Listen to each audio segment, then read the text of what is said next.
سید قطب شہید رحمۃ اللہ علیہ کی تفسیر کا نام ہے فی ظلال القرآن. اس کا اردو میں پہلی مرتبہ ترجمہ حضرت سید حامد علی صاحب رحمۃ اللہ علیہ نے کیا تھا. فی ظلال القرآن یعنی قرآن کے چھاؤں. ظل کہتے ہیں چھاؤں کو. اور جہالت کے زمانے میں لوگ بادشاہ کو بھی ظل الہی کہتے تھے. ظل الہی یعنی بادشاہ اللہ تعالیٰ کی چھاؤں ہے. قد اظلکم شہر عظیم شہر مبارک فیہ لیلۃ خیر من الف الشہر. اور اس میں ایک ایسی رات ہے جو 1000 مہینوں سے کہیں زیادہ افضل ہے. جعل اللہ صیامہ فریضہ. اللہ نے دن کے روزوں کو فرض قرار دیا اس مہینے میں. رات کے وقت میں کھڑے رہنے کو قیام کرنے کو نفل قرار دیا. اور پھر آپ صلی اللہ علیہ وسلم نے اس میں دیے جانے والے ثواب کا ذکر فرمایا. بڑا غضب اٹھایا ہے. اور میں سمجھتا ہوں کہ سب سے زیادہ غضب اگر مسلمانوں نے اٹھایا ہے اور بے اعتنائی کی ہے تو وہ شیخ عبد القادر جیلانی رحمۃ اللہ علیہ. شیخ عبد القادر جیلانی رحمۃ اللہ علیہ کو یہ امت کا بڑا طبقہ مانتا ہے لیکن جانتا نہیں کہ وہ کون ہے. اس کا جھنڈا ان کا لہرا کر المدد یا غوث اعظم دستگیر اور نیاز کر کر سمجھتا ہے کہ انہوں نے ان کا حق ادا کیا. لیکن وہ جانتا نہیں کہ انہوں نے کیا کارنامے انجام دیے. ان کا کنٹریبیوشن کیا ہے. شیخ عبد القادر جیلانی رحمۃ اللہ علیہ نے کئی کتابیں لکھی. ان میں سے بہت ہی مشہور کتاب غنیۃ الطالبین ہے جس کا اردو میں بھی ترجمہ ہو چکا ہے. ہر مسلمان کے گھر میں یہ کتاب رہتی ہے. جو بھی شیخ عبد القادر جیلانی رحمۃ اللہ علیہ سے عقیدت رکھتا ہے تعلق رکھتا ہے. لیکن افسوس کہ پوری زندگی شیخ عبد القادر جیلانی رحمۃ اللہ علیہ نے شرک کے خلاف کام کیا لیکن ان کا نام لے کر خود مسلمان شرک کے اندر مبتلا ہے. غنیۃ الطالبین صفحہ نمبر 383 پر شیخ عبد القادر جیلانی رحمۃ اللہ علیہ لکھتے ہیں کہ رمضان لفظ میں 5 حروف ہیں اور ہر حرف ایک طرف اشارہ کرتا ہے. رے میں اللہ کی رضامندی کی طرف اشارہ ہے. میم میں اللہ کی محبت مراد ہے. غاد میں اشارہ ہے کہ اللہ اپنے بندوں کا ضامن ہے. الف سے خدا کی الفت مراد ہے. میم سے اللہ کی محبت مراد ہے. گویا رمضان کا مہینہ اللہ کی رضا اس کی محبت اور اس کی ضمانت اس کی الفت اور اس کے نور ان باتوں کا جامع ہے کمپریہنسو ہے. کیسی کیسی بُدھیاں سلجھائی ہیں ہمارے بزرگوں نے.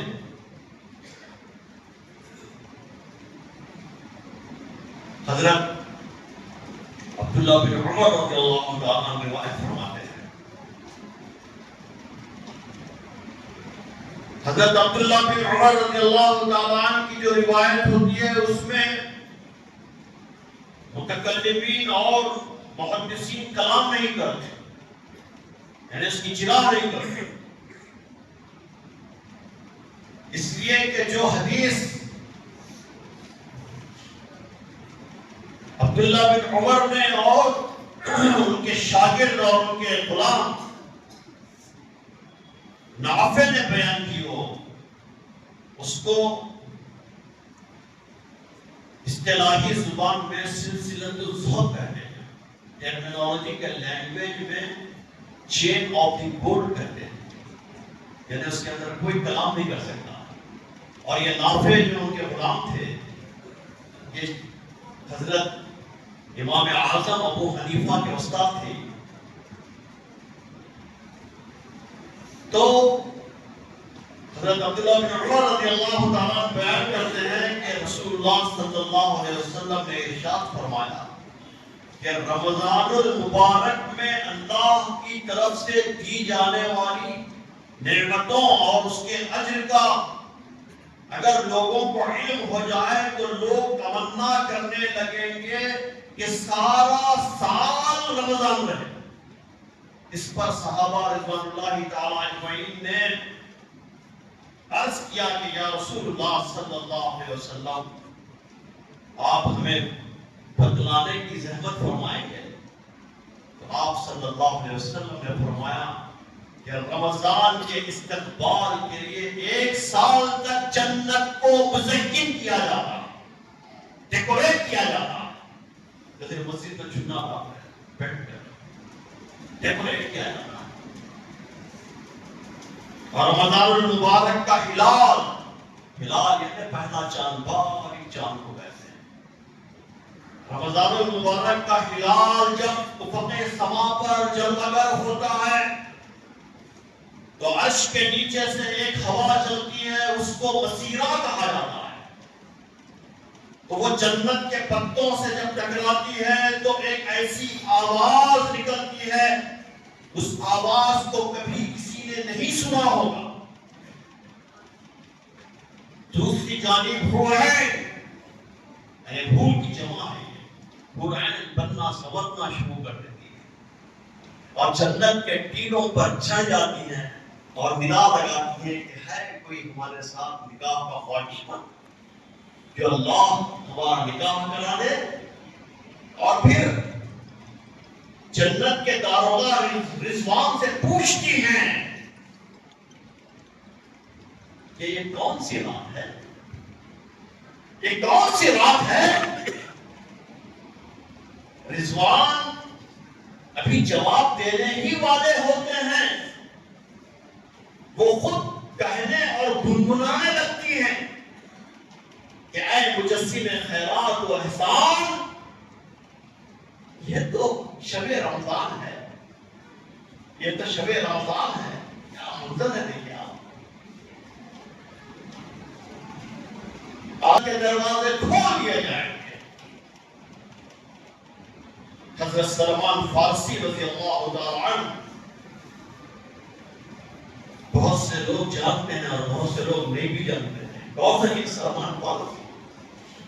یہ سلمان فارسی رضی اللہ تعالیٰ عنہ بڑی محنتوں اور بڑی جستجو سے اسلام قبول کیا۔ یہ مجوسی تھے، آگ کی پوجا کرتے تھے، ایران سے نکلے، آگ کی پوجا میں ان کو اطمینان نہیں ہوا، بیزار ہو گئے، ملک شام آئے، عیسائی بن گئے۔ عیسائیت کے اندر بھی ان کو تمانیت حاصل نہیں ہوئی اور پادری سے پوچھا کہ اس میں بھی میرا دل نہیں لگ رہا ہے، آپ کوئی مجھے راستہ بتائیے۔ تو اس نے مرتے وقت وصیت کی کہ ہمارے علم کے مطابق عرب میں ایک نبی نمودار ہونے والے ہیں، تم وہاں جاؤ، تمہیں حق وہاں پر ملے گا۔ تعالیٰ عنہ کی روایت ہے کہ پیغمبر صلی اللہ علیہ وسلم تسلیم نے فرمایا کہ 3 لوگوں کی دعا کبھی رد نہیں کی جاتی، ثلاثۃ لا ترد دعوتهم، 3 لوگ ایسے ہیں جن کی دعا کو اللہ تعالیٰ ریجیکٹ نہیں کرتا۔ پہلا آدمی کون ہے؟ پہلا آدمی ہے الصائم حین یفطر، روزے دار کی وہ دعا جو افطار کے وقت میں وہ کرتا ہے۔ افطار کے وقت دعا ہم کرتے ہیں، افطار کے وقت تو ہماری پوری توجہ پورا دماغ پورا دل حلیم میں، حدیث میں، دہی بڑوں میں، مرچیوں میں، افطاری کے اندر لگا ہوا رہتا.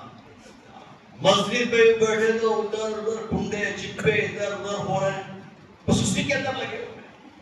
یہ ادھر رکھو ادھر رکھو، اس میں اس میں رکھو، اسی کے اندر. عورتیں دلن کے اندر لگی ہوئے ہیں، گلگلے کر رہے، کبھی شکر کی گلگلے، کبھی گڑ کے گلگلے، اسی کے اندر.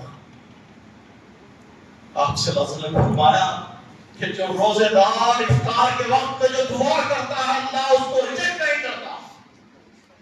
والامام العادل، جو عادل بادشاہ ہوتا ہے اس کی دعا بھی اللہ رد نہیں کرتا. ودعوت المظلوم، مظلوم کی دعا کو بھی اللہ رد نہیں کرتے. من صام رمضان ایمانا واحتسابا غفر له ما تقدم من ذنبه.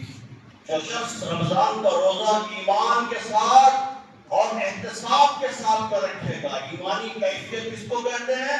ایمانی کیفیت کہتے ہیں شعوری کیفیت کو. غفلت کی کیفیت کو ایمانی کیفیت نہیں کہتے، شعوری کیفیت کو. اور احتساب کے ساتھ، احتساب کا ترجمہ لوگوں نے کیا ہے کہ ثواب کی نیت سے، لیکن احتساب کا ایک ترجمہ یہ بھی ہے کہ اکاؤنٹیبلٹی کے ساتھ میں، اپنا جائزہ لیتے ہوئے، اپنا احتساب کرتے ہوئے.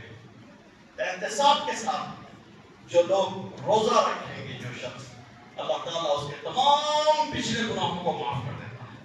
من قام رمضان، جو رمضان کی راتوں میں کھڑا ہو گیا کہاں؟ ہوٹل کے سامنے، چوراہے پہ، کہاں؟ نماز میں کھڑا ہو گیا، تراویح میں کھڑا ہو گیا، تہجد میں کھڑا ہو گیا، تفسیر میں کھڑا ہو گیا. کیسے کھڑا ہوا؟ ایمانی کیفیت کے ساتھ کھڑا ہوا، پوجا لیتے ہوئے کھڑا ہوا، ٹکارے لیتے ہوئے کھڑا ہوا، چمایا لیتے ہوئے کھڑا ہوا. ایک 5 منٹ حافظ صاحب لیٹ کر دیا تو کھڑی دیکھ رہا ادھر ادھر، ان کو گھورنا ابھی کتنا کھینچتے ہیں. پھر یہاں سے فارغ ہوتے ہیں، وہاں جا کے 1.5-2 گھنٹے وہاں کھڑے ہو جانا، ہم شک کرے گا. من قام رمضان ایمانا واحتسابا غفر له ما تقدم من ذنبه. اللہ تعالیٰ اس کے تمام گناہوں کو معاف کر دیتے ہیں. دوستو، جس طرح رمضان المبارک کا احترام کرنے اور اہتمام کرنے پر مزدہ ہے، خوشخبریاں ہیں، یہ سب خوشخبریاں ہیں جو میں نے سنائی ہیں. ایک دشوار گزار پہاڑ کی طرف وہ لے گئے اور انہوں نے مجھ سے کہا، مجھ سے رسول اللہ صلی اللہ علیہ وسلم نے مجھ سے کہا کہ آپ اس پر چڑھ جائیے. میں نے کہا کہ میں اس پر چڑھ نہیں پاؤں گا. انہوں نے کہا کہ ہم آسانی پیدا کیے دیتے ہیں، اور میں چڑھ گیا. اور جب میں چڑھ گیا تو جب پہاڑ کے بیچ میں پہنچا تو میں نے شدید قسم کی چیخوں کی آوازیں سنی. میں نے پوچھا کہ کیا آوازیں ہیں، تو مجھے بتایا گیا کہ یہ اہل جہنم کی آوازیں ہیں. اور جب میں اور کچھ آگے بڑھا تو میں کیا دیکھتا ہوں کہ کچھ لوگ ہیں جو الٹے ٹنگے ہوئے، جیسا بکرے کو کاٹ کے ٹانگ دیتے ہیں، الٹے ٹنگے ہوئے ہیں، اور ان کے منہ سے خون رس رہا ہے، جبڑوں سے خون رس رہا ہے. پوچھا کہ کون لوگ ہیں، تو مجھے بتایا گیا کہ یہ روزہ خور لوگ ہیں. رمضان کے مہینے میں کھاتے پیتے تھے. مسلمانوں کی ہوٹلیں کھلی ہوئی ہیں، مسلمانوں کے پان کی دکانیں کھلی ہوئی ہیں. ہمارے بچپن میں کم از کم ایسا تو ہوتا تھا کہ ہوٹل اگر کھلی بھی رہی تو کالا پردہ یا لال پردہ ڈال دیتے تھے. وہ بھی ختم ہو گیا، اب تو لائٹ ڈال ہے. دوستو، الترغیب و تحریب جلد دوم حدیث نمبر 56 اور شعاب الایمان جلد دوم حدیث نمبر 1072 میں حضرت کعب بن عجرہ رضی اللہ تعالیٰ عنہ فرماتے ہیں، عن کعب بن عجرہ رضی اللہ تعالیٰ عنہ قال قال رسول اللہ صلی اللہ علیہ وسلم، رسول اللہ صلی اللہ علیہ وسلم نے فرمایا، کیا فرمایا؟ احضر المنبر، احضر المنبر، ممبر کے فحضرنا، ہم ممبر کے قریب جمع ہو گئے. عربی زبان کے اندر بہت جامعیت ہے. ایک ہی مسجد عمرہ، مسجد بدر، مسجد ابشا، مسجد الکریم، ان چاروں میں ہر 4 رکعت کے بعد مناسب تراویح سنایا جائے گا. اور ان چاروں مساجد میں بھی خواتین کے لیے انتظام کیا گیا ہے. آپ سبھی سے گزارش کی جاتی ہے کہ اپنے خواتین کو مسجد عمرہ، مسجد بدر، مسجد الکریم اور مسجد ابشا میں جہاں بھیجیں. تو آپ انشاءاللہ خواتین کی بھی نظر رہے گا اور ہر 4 رکعت کے بعد تراویح کا خوب سنایا جائے گا. آخر میں دعا مدار سے گزارش کرتا ہوں کہ یہاں پر ابھی دعا کے ساتھ اختتام کا نظر رکھا گیا ہے. سبھی لوگ کام کر کے جائیں اور تمام ارکان کا گزارش کی جاتی ہے کہ تمام مہمانوں کو کھلائیں اور اختتام تک چاہے موجود رہیں تاکہ ہم پورے انتظامات میں. حافظ ذیشان صاحب سے گزارش کرتا ہوں کہ وہ دعا فرمائیں. انشاءاللہ دعا کے ساتھ ہمارا ذکر ہوگا، اختتام ہو جائے گا.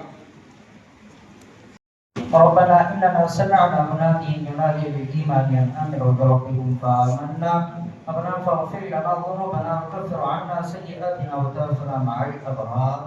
یا اللہ ہم سب کے تمام گناہوں کو معاف فرما. اے مولا کریم ہم سب کے تمام گناہوں کو معاف فرما. اے مولا کریم جانے میں انجانے میں، رات کے اندھیرے میں، دین کے اجالے میں، اے مولا کریم جو بھی گناہ ہوئے مولا کریم ہم سب کے تمام گناہوں کو معاف فرما. اے مولا کریم ہم سب کے کبیرہ صغیرہ گناہوں کو معاف فرما. اے مولا ہم سب کے ماں باپ کے گناہوں کو معاف فرما. اے مولا کریم ہم میں سے جس کے ماں باپ ہیں مولا کریم ان کی عمروں میں دراز عطا فرما. اے مولا کریم ہم میں سے جس کے ماں باپ گزر چکے ہیں مولا کریم ان کو جنت الفردوس میں اعلیٰ سے اعلیٰ مقام عطا فرما. اے مولا کریم ہم میں سے جو بھی بیمار ہے اے مولا کریم یا ہمارے گھروں میں جو بھی بیمار ہے اے مولا کریم کو شفا عطا فرما. اے مولا کریم ان کے دعووں میں شفا ڈال دیجیے. اے مولا کریم بیماری کا دینا آپ کے ہاتھ میں ہے. اے مولا کریم شفا کا دینا آپ کے ہاتھ میں. اے مولا کریم جو بھی حضرات بیمار ہیں مولا کریم سب کو شفا عطا فرما. اے مولا کریم ہم سب یہاں جس مقصد کے لیے جمع ہوئے مولا کریم، اے مولا کریم یہاں بھی جو بھی سنا گیا ہے مولا کریم، اے مولا کہا گیا ہے اے مولا کریم اس پر ہم سب کو عمل کرنے کی توفیق عطا فرما. اے مولا کریم، اے مولا کریم ہم سب کو رمضان المبارک میں اچھا سے اچھا عبادت کرنے کی توفیق عطا فرما. اے مولا کریم 5 وقت نمازی بننے کی توفیق عطا فرما. ہم سب کو سچا پکا مسلمان بنا. اے مولا کریم قرآن پڑھنے والا بنا. اے مولا کریم ہم سب کو ترجمے کے ساتھ قرآن پڑھنے والا بنا، سوچ کر سمجھ کر پڑھنے والا بنا.